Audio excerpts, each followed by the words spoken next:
Hi friends, ഇപ്പോൾ നിങ്ങൾക്ക് ഈ ഇമേജിൽ കാണുന്നത് മീൻ വറുത്തതൊന്നും അല്ല. ഞാൻ ഓൾറെഡി ടൈറ്റിലിൽ പറഞ്ഞിട്ടുണ്ടല്ലോ. അപ്പോൾ ഇത് ഫിഷ്ലെസ് സ്പെഷ്യൽ ഫിഷ് ലൈക്ക് ഫ്രൈ ആണ്. എന്തുകൊണ്ടാണ് ഇത് ഫ്രൈ ചെയ്തിരിക്കുന്നത് നോക്കുകയാണെങ്കിൽ വാഴയ്ക്ക വെച്ചിട്ടാണ് ഞാനത് വറുത്തിരിക്കുന്നത്.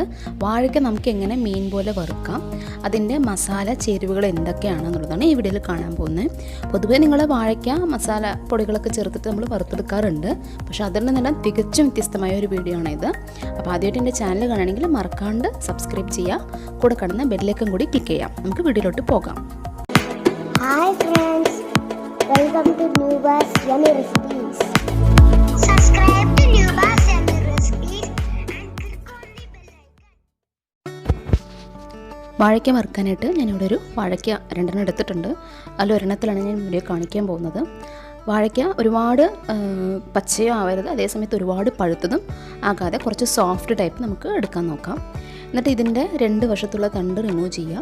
ഒരു പീലർ ഉപയോഗിച്ചിട്ടോ കത്തി ഉപയോഗിച്ചിട്ടോ ഇതിൻ്റെ സ്കിന്ന്, ആ പച്ച നിറത്തിലുള്ള ഭാഗം ഇതേപോലെ ഞാൻ റിമൂവ് ചെയ്ത് കളഞ്ഞിട്ടുണ്ട്. ഇനി നമുക്കിതിനെ വെർട്ടിക്കലി 3 ആയിട്ട് കട്ട് ചെയ്യുക. അതായത് നിങ്ങൾ നടുവിൽ കട്ട് ചെയ്യാണ്ട് നേരെ 3 ലെയറാക്കി കട്ട് ചെയ്യാം. അപ്പോഴേ നമുക്ക് ആ ഒരു മീൻ പോലത്തെ ഒരു ഷേപ്പാക്കി കട്ട് ചെയ്തെടുക്കാൻ പറ്റുള്ളൂ. ഇനി ഇതിൽ ഒരു പീസ് എങ്ങനെയാണ് ഞാൻ മീൻ പോലെ കട്ട് ചെയ്യണമെന്ന് കാണിച്ചിരുന്നുണ്ട്. വീഡിയോ ശ്രദ്ധിച്ച് നോക്കൂ. 4 വശത്തും ക്രോസ് ആയിട്ട് കട്ട് ചെയ്യാം. എന്നിട്ട് ആ ഒരു കൂർത്ത ഭാഗവും കുറച്ച് കട്ട് ചെയ്തിടുക. നടുവിൽ ഇതേപോലെ ഒരു റെക്റ്റാങ്കിൾ ഷേപ്പ് കട്ട് ചെയ്ത് എടുക്കാം. അപ്പോൾ നമ്മൾ മീനിൻ്റെ ഒരു ഷേപ്പ് കിട്ടുന്നതായിരിക്കും. അപ്പോൾ ഇങ്ങനെ കട്ട് ചെയ്തിട്ട് നമുക്കിനി മസാലയാണ് അപ്ലൈ ചെയ്തെടുക്കേണ്ടത്. അപ്പോൾ ഒരു വലിയ കഷ്ണത്തിൽ ഇതുപോലെ ചെയ്യാം, അല്ലെങ്കിൽ ഒരു വലിയ കഷ്ണത്തിനെ പാതി മുറിച്ചിട്ട് അതിൽ നിങ്ങൾക്ക് ഇതുപോലെ ചെയ്തെടുക്കാം. അപ്പോൾ ഞാനങ്ങനെ ഫുള്ളായിട്ട് ഇതുപോലെ കട്ട് ചെയ്തെടുക്കുകയാണ്.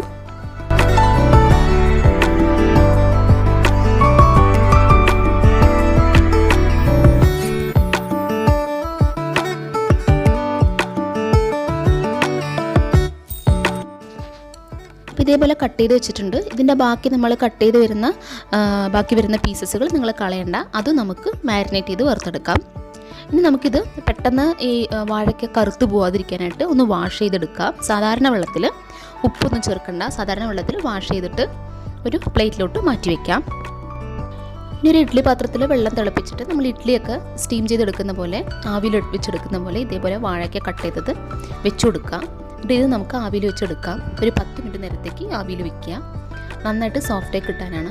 ഇനി ഇതിനായിട്ട് ഞാൻ 4 വെളുത്തുള്ളി, 2 ചെറിയ ഇഞ്ചി, പച്ചമുളക്, പട്ട, കുരുമുളക് 1 സ്പൂണ്, ജീരകം 1 സ്പൂണ്, ഒരു 3 ഗ്രാമ്പു, ഇവയെല്ലാം ഞാനൊരു മിക്സിയിലെടുത്തിട്ട് ഒന്ന് ക്രഷ് ചെയ്ത് പേസ്റ്റ് രൂപത്തിൽ ആക്കി എടുത്തിട്ടുണ്ട്. ഇതിലോട്ട് 3 സ്പൂൺ വെള്ളം ചേർത്ത് കൊടുക്കാം. 3 ടീസ്പൂൺ വെള്ളം ചേർത്ത് കൊടുത്തിട്ട് വീണ്ടും ഒരു 20 സെക്കൻഡ് നേരത്തേക്ക് ഒന്ന് ക്രഷ് ചെയ്തെടുക്കാം. ഇനി ഈ പേസ്റ്റ്, ഇതാണ് നമ്മുടെ മെയിൻ പേസ്റ്റ്. ഈ പേസ്റ്റ് ഒരു ബൗളിലോട്ട് ഞാൻ എടുക്കുകയാണ്. ഇതിലോട്ട് നമുക്കിനി മസാലപ്പൊടികൾ ചേർത്ത് കൊടുക്കാം. മുളക് പൊടി 1 സ്പൂൺ ചേർത്ത് കൊടുത്തിട്ടുണ്ട്, സാധാരണ മുളക് പൊടി. മഞ്ഞൾപ്പൊടി 1/2 സ്പൂൺ, ഇല്ലെങ്കിൽ 1/4 സ്പൂൺ മതിയാകും. ഉപ്പ് 1/2 സ്പൂൺ. ഗരം മസാല ഇഷ്ടമുള്ളവരാണെങ്കിൽ 1/2 സ്പൂൺ. തൈര് 2 സ്പൂൺ. പിന്നെ നാരങ്ങ, ഒരു പാതി നാരങ്ങ ഒന്ന് സ്ക്യൂസ് ചെയ്യാം. ഇതിലോട്ട് 3 സ്പൂൺ ഓയിൽ, സൺഫ്ലവർ ഓയിലോ വെളിച്ചെണ്ണയോ ചേർത്ത് കൊടുത്തിട്ട് നന്നായിട്ടൊന്ന് മിക്സ് ചെയ്തെടുക്കാം. അടുത്തതായിട്ട് നമുക്ക് വാഴയ്ക്ക സ്റ്റീമായത് അത്യാവശ്യം വെന്തോ നോക്കണം. അപ്പോൾ ഒരു 10 മിനിറ്റ് നേരത്തിനാണ് ഞാൻ പറഞ്ഞിരുന്നു. ഇങ്ങനെ ചെയ്യുന്ന സമയത്ത് ഇതിന് കളർ വ്യത്യാസവും വരില്ല, നല്ല സോഫ്റ്റ് ആയിരിക്കും. പിന്നെ ചിലർക്ക് വാഴയ്ക്ക കഴിച്ചാൽ പല്ലിൽ കറ വരും എന്നുള്ളൊരു ബുദ്ധിമുട്ടൊക്കെ ഉണ്ടാവും. അങ്ങനെയൊന്നും സംഭവിക്കില്ല നമ്മളിങ്ങനെ ഒന്ന് സ്റ്റീം ചെയ്തെടുക്കുകയാണെങ്കിൽ. അപ്പോൾ ഇതിൻ്റെ ഒരു വാഴയ്ക്ക ഫിഷ് ഫ്രൈഡ് ഒരു സീക്രട്ടും കൂടിയാണ്. ഇനി നമുക്ക് ഈ മസാലയിലോട്ട് നന്നായിട്ട് ഈ ഓരോ വാഴയ്ക്ക പീസും ചൂട് ആറിയതിന് ശേഷം നിങ്ങൾ നന്നായിട്ട് മസാല കോട്ട് ചെയ്ത് കൊടുക്കുക. അങ്ങനെ ഈ പ്ലേറ്റ് നിറയെ ഞാൻ ഇപ്പോൾ ഓരോ പീസുകളുമായിട്ട് കോട്ട് ചെയ്ത് വെച്ചിട്ടുണ്ട്. ഇനി നമുക്കിത് ഒരു 30 മിനിറ്റ് നേരത്തേക്കെങ്കിലും നിങ്ങളൊന്ന് റെസ്റ്റ് ചെയ്യാം. ബാക്കി വരുന്ന മസാല കളയരുത്, അത് മാറ്റി വയ്ക്കാം. അതുകൊണ്ടൊരു ടിപ്സും കൂടിയുണ്ട്. ഇനി 30 മിനിറ്റ് നേരം കഴിഞ്ഞു. ഞാനൊരു ഫ്രൈങ് പാനിൽ കുറച്ച് വെളിച്ചെണ്ണ, 4 സ്പൂൺ വെളിച്ചെണ്ണ ഒഴിച്ചിട്ട് ചൂടാക്കിയിട്ടുണ്ട്.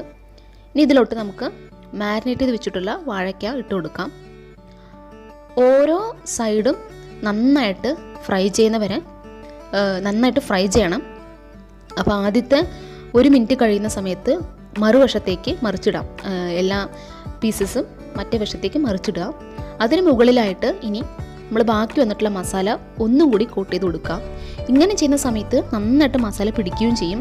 നമ്മൾ ഈ ഫിഷ് ഫ്രൈ ഒക്കെ കഴിക്കുന്ന സമയത്ത് അതിൻ്റെ തൊലിയിലുള്ള ആ സ്കിന്നിൽ കിട്ടുന്ന ഒരു ടേസ്റ്റ് നമുക്ക് ഇതിൽ കിട്ടും. അപ്പോൾ ഇതേപോലെ മോൾ വശത്ത് മസാല മാരിനേറ്റ് ചെയ്തു. 1 മിനിറ്റ് കഴിഞ്ഞിട്ട് വീണ്ടും നിങ്ങൾ മറിച്ചിടാം.